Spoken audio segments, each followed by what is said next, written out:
Vous qui venez de demander vos news, vous savez qu'avec l'assistant personnel intelligent BMW, vous pourriez les demander de la même manière à votre BMW série 3. Enfin, de la même manière, disons que vous auriez également pu lui demander de modifier les réglages sonores de vos 16 haut-parleurs Harman Kardon pour en profiter pleinement. Nouvelle BMW série 3. Conduire l'innovation. L'info éco avec Capital. L'info pratique Capital, gyroroue, overboards, monoroue et bien sûr trottinettes électriques. Les nouveaux véhicules électriques individuels ont envahi les rues de l'Hexagone. Lieu de circulation autorisé, assurance obligatoire ou non, de nombreuses questions se posent aux utilisateurs. Avec le fonds de garantie des assurances obligatoires de dommages, Capital a fait le point sur ces interrogations. Sachez tout d'abord que votre assurance habitation ne vous couvre pas. Un utilisateur de trottinette électrique doit souscrire à une garantie responsabilité civile, au minimum, pour couvrir les dégâts qu'il peut causer avec son véhicule. Retrouvez la suite de nos conseils sur capital.fr.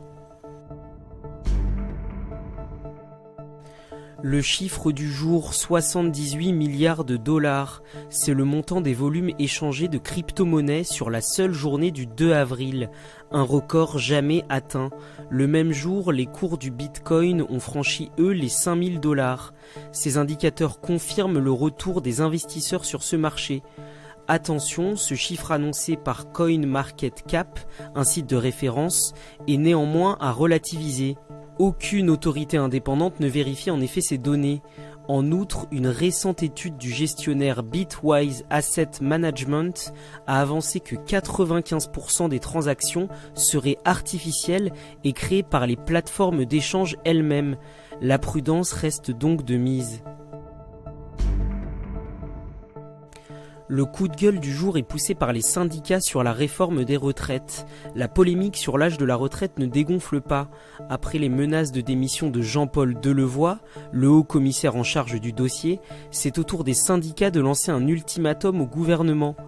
Pour la CFDT, la CGT, FO ou encore l'UNSA, toucher à la barrière des 62 ans signifierait la fin de leur participation au débat. C'est l'une de nos lignes rouges. Si l'on touche à l'âge légal, nous partons, a ainsi confié à Capital Dominique Corona de l'UNSA.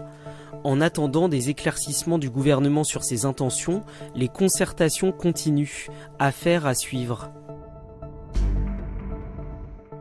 On termine par un tour d'horizon des menaces susceptibles de faire chuter la bourse. Si les investisseurs en actions peuvent se réjouir du rebond spectaculaire du marché depuis Noël dernier, de nombreux aléas recensés par Capital menacent de faire trembler leur portefeuille boursier. Conflits américano-européens, hard Brexit, turbulences dans les pays émergents, risques bancaires, retrouvez ces 17 menaces sur capital.fr. C'était l'info éco avec Capital.